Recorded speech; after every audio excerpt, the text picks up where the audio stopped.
महिला आरक्षणाच्या आता शांत बसणार आहे की मी काय जोरात बोलायला लागेल. महिला आरक्षणाच्या विषयावर आदरणीय मुख्यमंत्री साहेबांनी जे काय एक अतिशय चांगलं वाक्य वापरलं त्यांच्या पत्रकार परिषदेत की महिला आरक्षणाच्या निमित्ताने विरोधकांचा बुरखा फाटलेला आहे. म्हणजे त्यांचे महाराष्ट्राचे खासदार जे जे फतव्यांवर निवडून आलेले आहेत, ज्यांचे पाकिस्तानवरून त्यांचे अब्बा बसून महिला आरक्षण कसं रद्द होईल, कसा विरोध होईल, त्या दृष्टिकोनातून सातत्याने मार्गदर्शन करतात. आपण वारंवार पाहिलेलं आहे की पाकिस्तान आणि काँग्रेसची भूमिका एकच असते आणि ज्या पाकिस्तान, इस्लामाबाद, बांगलादेशमध्ये शरिया कानून लागू आहे, त्या शरिया कानूनमध्ये कायद्यामध्ये महिलांना दिलेलं महत्त्व हे विरोधकांच्या मानसिकतेचं खरं चित्र आहे. मुळात ज्यांनी ह्यांच्या निवडणुकींसाठी जिंकण्यासाठी फतवे काढले त्या मुल्ला मौलवींना कधीच महिलांना आरक्षण मिळावं असं कधीच आवडणार नाही. कारण का थोडा शरिया कानूनचा आपण अभ्यास केलात तर महिलांना मिळालेले अधिकार ह्याचीच भूमिका आणि आत्ता घेतलेल्या विरोधकांची भूमिका त्याच्यामध्ये साम्य आहे. आणि म्हणून यांनी कितीही आपल्या पाकिस्तानमध्ये बसलेल्या अब्बांना खुश करण्याचा प्रयत्न केला महिला आरक्षणाला विरोध करून, तरीही NDA आणि आमच्या पंतप्रधान नरेंद्र मोदी साहेबांच्या नेतृत्वात असलेलं आमचं केंद्र सरकार हे आमच्या माता भगिनींना निश्चित पद्धतीने महिला आरक्षणाचं विधेयक आणून न्याय देतील, अधिकार देतील. ह्यांनी कितीही आमच्या माता भगिनींच्या भविष्याला अंधारात टाकण्याचा प्रयत्न केला असेल तरी हे आमच्या हिंदू राष्ट्रामध्ये आम्ही आमच्या माता भगिनींना निश्चित पद्धतीने अधिकार देऊ, हक्क देऊ, हा विश्वास या निमित्ताने मी व्यक्त करतो. हल्ली आलेले जे काही विरोधकांचे, काँग्रेसवाल्यांचे जे काही त्यांच्या भूमिका आणि किंवा टीका आहे, तुम्हाला इकडल्या आमच्या देशातल्या माता भगिनींची चिंता नाही, पण कोणतरी पाकिस्तानमध्ये बसून तुम्हा लोकांना स्क्रिप्ट लिहून देतो आणि ते तुमचा राहुल गांधी असो, इथे सुप्रियाताई असे वाचून दाखवतात, ते काय आम्ही सहन करणार नाही. यासाठी जी लढाई रस्त्यावरची लढायची आहे ती निश्चित पद्धतीने काल जसं मुंबईतला एक विराट मोर्चा निघाला त्याच पद्धतीने महाराष्ट्राच्या सगळ्या माता भगिनींसाठी आम्ही त्यांचे भाऊ म्हणून निश्चित पद्धतीने उभे राहू आणि त्यांना ताकद देऊ.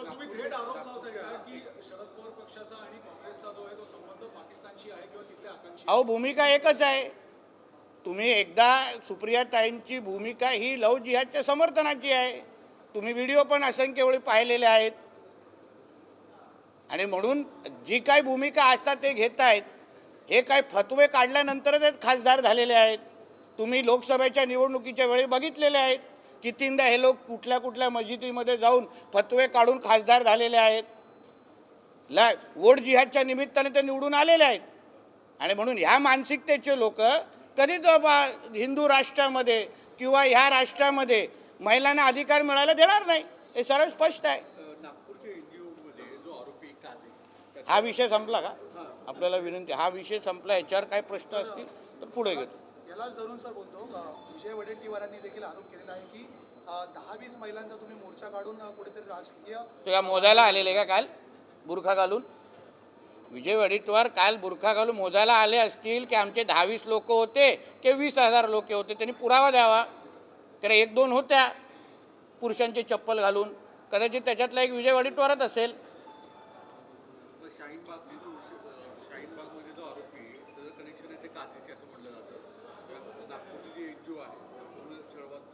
अहो हे जेवढे अतिरेकी आहेत ते सगळे हिरवेच आहेत, हिरव्या रंगाचेच असतात.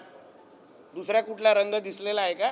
मग कॉर्पोरेट जिहादपासून अतिरेकीपासून कोणाचाही रंग बघितला तो हिरव्यावरच थांबतो. तर त्याच्यामध्ये नवीन आश्चर्य वाटण्यासारखी काय गोष्ट आहे? तिथे ओरोस गावचा एक विषय आहे, तिथे टोल नाका परत एकदा सुरू करायचा सुरू सांगितलं जातं. तुम्ही अनेकांनी तिथे विरोध केला होता. असं नोटिफिकेशन आलेलं असं आम्ही ऐकतोय. त्याच्याबद्दल आपण अभ्यास करू आणि जे लोकभावना आहे त्याचा आदर करून आम्ही भूमिका घेऊ त्याच्यात काय विषय आहेत ते नाही. उद्धव ठाकरे यांनी या सगळ्या संदर्भात हा? उद्धव ठाकरेंनी या सगळ्या संदर्भात बोलताना सरसंघचालक पासून ते संपूर्ण भाजप म्हणजे आम्ही काय बुरखा घालत नाही, त्यामुळे आमचे बुरखे फाडण्याची वेळ येणार नाही, जी थेट टीका संघापासून ते भाजपवर केली आहे. अहो पण त्याचं राजकीय धर्मांतर झालेलं आहे. ज्याला आता हिंदू मानत नाही तो काय दुसऱ्या हिंदूंवर टीका करतो? तो आता 5 वक्त नमाजी म्हणजे उद्धव खान आहे. तो आमच्यात राहिलेला नाही आहे म्हणून त्याने आम्हाला हिंदुत्वाचं सर्टिफिकेट उद्धव ठाकरेंनी तरी देऊ नये. सर, मालेगाव बॉम्ब ब्लास्ट करून काँग्रेसने भगवा दहशतवादाचं वक्तव्य केलेलं होतं. आता कोर्टाने या सर्व आरोपींची निर्दोष मुक्तता केलेली आहे. मालेगाव आजच निकाल लागेल. तो म्हणजे सिद्ध होतं ना की भगवादारी कधी दहशतवाद करत नाहीत. त्यावेळी हिंदूंच्या विरुद्ध षडयंत्र करणारा काँग्रेस म्हणून तर मी आता जी भूमिका बोलली ना की पाकिस्तान आणि काँग्रेसची भूमिका एकच असते. ISI, अल कायदा, PFI आणि काँग्रेसची भूमिका एकच असते. जे इस्लाम राष्ट्र शरिया कानून मानतात त्यांची आणि काँग्रेसची भूमिका एकच असते. आणि म्हणूनच ते हे लोक महिला आरक्षणाला विरोध करतायत. कारण का त्यांच्या कधीतरी आपण कुराण उघडून पाहिलं तर तिथे कळेल महिलांना किती महत्त्व, काय महत्त्व आहे. मग त्याच्यावरून कळेल काँग्रेस आणि जे त्यांचे इंडिया अलायन्सचे साथीदार आहेत ते या महिला आरक्षणाला का विरोध करतायत. हे सगळं शरिया कानूनातूनच कळतं, ज्याचे हे लोक मानकरी आहेत. नाशिकनंतर पुण्यामध्ये देखील एका मल्टीनॅशनल कंपनीमध्ये तिथली विश्रांती कक्ष आहे त्याचा वापर एका धार्मिक विधीसाठी केला जातो. आता हे कॉर्पोरेट जिहादच्या निमित्ताने असंख्य जागी जिथे जिथे ह्या गोष्टी होत आहेत आम्हाला एक समाधान वाटतंय की त्या कॉर्पोरेटमध्ये होणारा जो जिहाद आहे त्या संबंधित आता माता भगिनी असो किंवा जे पीडित ते बाहेर येऊन बोलायला लागलेले आहे. हाच तर आमच्या हिंदुत्ववादी सरकारचं खरं यश आहे. आमच्या मुख्यमंत्र्यांवर असलेला विश्वास आहे. बोलल्यावर आम्हाला न्याय भेटतो. ही जी भूमिका, हा जो विश्वास त्याच्या कॉर्पोरेट कंपनीमध्ये पीडित लोकांचा आहे ना, तोच आमचं खरं यश आहे. त्यांनी अजून येऊन बाहेर बोलावं. मी तर हेही पुढे बोलतो, जसं आता शाळेंमध्ये स्कूल्समध्ये हिजाब घालू की नाही, बुरखा घालू की नाही हा प्रश्नचिन्ह आहे, तसंच कॉर्पोरेट कंपन्यांमध्ये हिजाबला परवानगी देऊ की नाही, बुरखाला परवानगी देऊ की नाही, ह्याच्या बाबतीमध्ये पण भूमिका घेतली पाहिजे. कारण का नेमकं आपण हिजाब घालायला देतो, बुरखा घालायला देतो, त्याच्यामुळे बाकीच्या लोकांना पण बुरखा घालण्याची जे काही जबरदस्ती चालू आहे ना ते त्या निमित्ताने बंद करावं. नाहीतर आम्ही आता लेन्स कार्डसारख्या कंपनीमध्ये टिकायला परवानगी नाही आहे, मग बुरखाला काय तिथे, मग बुरखाला पण बॅन करा सगळीकडे. कॉर्पोरेट कंपनीमध्ये बुरखा घालू नये ही अशी भूमिका घेण्याची वेळ आलेली आहे. सर, काल नाशिक नंतर पुण्यात देखील काही मल्टीनॅशनल कंपनीजमध्ये अरे तो झाला की तोच प्रश्न आहे. उद्धव ठाकरे परत एकदा उमेदवार असतील असं सांगितलं हा? जातं. उद्धव ठाकरे हे विधान परिषदेसाठी परत एकदा इच्छुक आहे. तो लाचारच माणूस आहे. यामुळे उद्या तुझ्या गावाच्या सरपंच पदासाठी पण उद्धव ठाकरे इच्छुक होईल. तो लाचारच आहे, त्याच्यामध्ये नवीन काय आहे? अहो तुम्हाला माहिती असेल तेव्हा त्यांचं सरकार पडलं तेव्हा ह्याच लाचारांनी सांगितलेलं ना की मी विधान परिषदेचे पण राजीनामा, कुठे गेला राजीनामा? आता नाक घसटत सगळीकडे फिरेल. आमच्या फडणवीस साहेबांना लपून फोन करणार, बाकीच्या लोकांना कुठेही फिरेल. आता तो कुठेही फिरेल. म्हणजे उद्या विधान परिषदेनंतर आता सरपंच पद येतात, आता ग्रामपंचायती निवडणुका, तिथे पण उद्धव ठाकरे इच्छुक.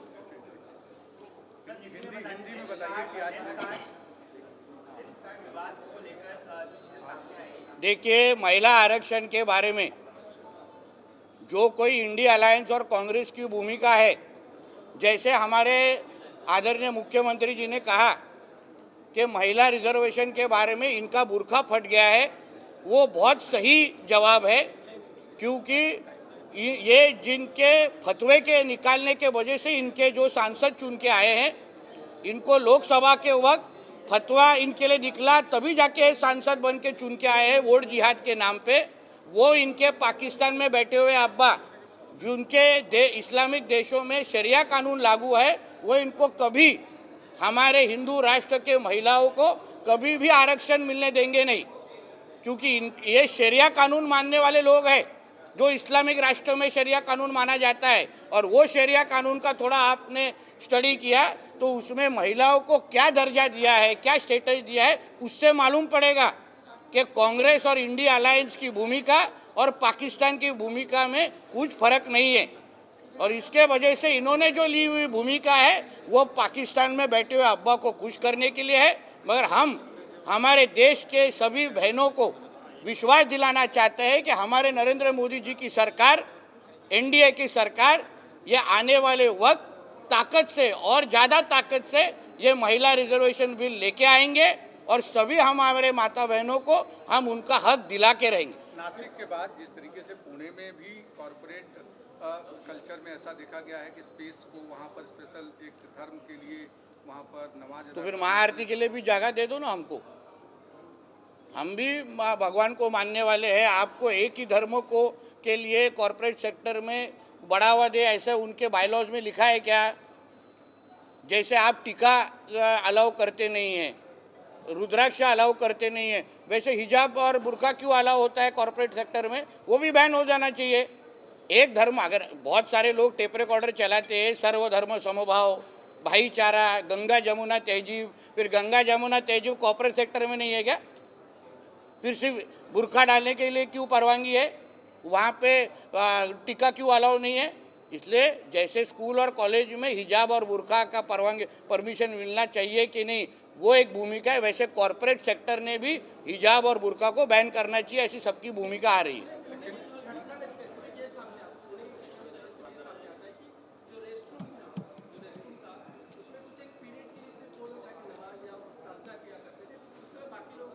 रेस्टरूम और टॉयलेट फिर सही जगह है ना?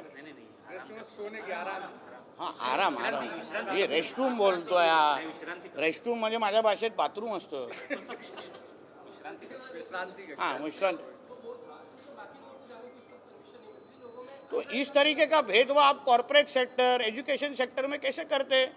सर्वधर्म समभाव है ना, इसलिए तो मैंने बोला ना, एक धर्म को जो नियम है वो सभी धर्मों को लगना चाहिए। अगर हमको महाआरती और हिंदुओं को सब जगह का अगर परमिशन नहीं है, उनको बोला जाए कि मंदिर में करो, घर में करो, तो फिर इनको फिर बाकी मुस्लिम धर्म के लोगों को कैसा परमिशन मिलता है? सर्वधर्म समभाव होना चाहिए, वरना मान जाओ कि बाबा ये हिंदू राष्ट्र है, कदम। लेंस कार्ड वो शायद राहुल गांधी का नाम लेना होगा, प्रधानमंत्री जी का गलती से नाम निकल गया होगा। तो हमारे देश में एक ही आतंकवादी है, उसका नाम है राहुल गांधी, जो पूरा पाकिस्तान की भाषा बोलता है। अरे बाबा काय रे बाबा, चला शेवट करा, मला जायचं आहे पुढे। लेंस कार्ड को लेकर मंत्री साहेब थांबलेत, लेंस कार्ड को लेकर के अर्थ किस नहीं। तरीके से अब इस बात अलावा रोक लगाई है, लेकिन हिजाब पर रोक नहीं लगाई है। लेंस लेंस कार्ड कार्ड के इस गाइडलाइंस को आप किस तरह से अभी लेंस कार्ड को कितने दूसरों को आंखों का इलाज, वो लोग दूसरों को आंखें का इलाज करते हैं। कंपनी चलाने वालों को अगर अपने खुद की आँख की चिंता नहीं होगी तो इस तरीके के फतवे निकालने चाहिए, फिर उनके भी आंखों के बारे में हमको चिंता करनी पड़ेगी लेंस कार्ड चलाने वालों की। फिर वो भी कैसा लेंस लगाते हम लोग देखते। थँक्यू। चल शेवटचं, खालती बसलाय म्हणून।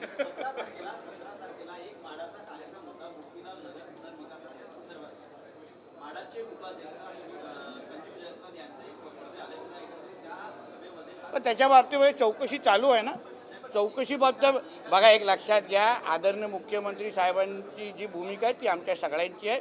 सरकार म्हणून योग्य ते चौकशी पण होईल आणि कोण चुकला असेल तर कारवाई होईल। चला, थँक्यू।